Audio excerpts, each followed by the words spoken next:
ਜਿਹੜਾ ਸ਼ੇਰ ਪੜਿਆ ਕਰਤੇ ਮਿਸਰਾ ਉਹ ਪਿਆਰ ਵੀ ਮਾਮਾ ਵਰਗਾ ਸੀ। ਉਸ ਤੋਂ ਬਾਅਦ ਗੱਲ ਹੀ ਖਤਮ ਹੋ ਗਈ।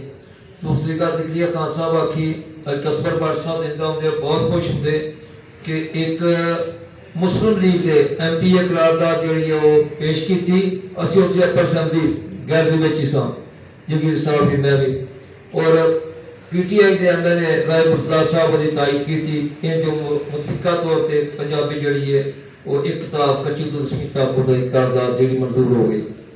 तो कस्बर साहब के हवाले नाल 35 साल गुजरे उस कि कुछ यादा मैं आदि ने जिस दिन सालगिरह होती सी भट्ट साहब ने केक कटना चंद दोस्त बुलाने तो साढ़े को हीर वारिस शाह ते अलग लेना कि आखिर तक पंजाबी लहर नाल जुड़े रवांगे।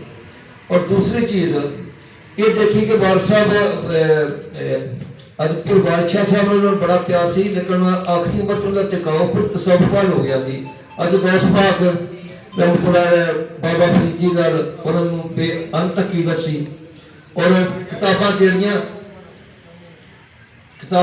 पढ़ने का बड़ा शौकीन से उन्हें किताब खुद पढ़ के सानू देनी पढ़ लेनी उस तो बाद फिर उससे डिस्कस करना तुसी की समझिया।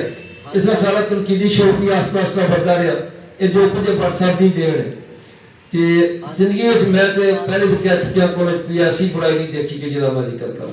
अल्लाह पाक उन्होंने बड़ी रहमत करे ते उन्हां दी बच्चियां दियां ते चरण दी सन तौफीक दे जिहड़ा उन्हां ज्ञान दित्ता साडे कोल है उन्हां दी रहनुमाई ते साडे कोल है। जीवे पंजाब सदा।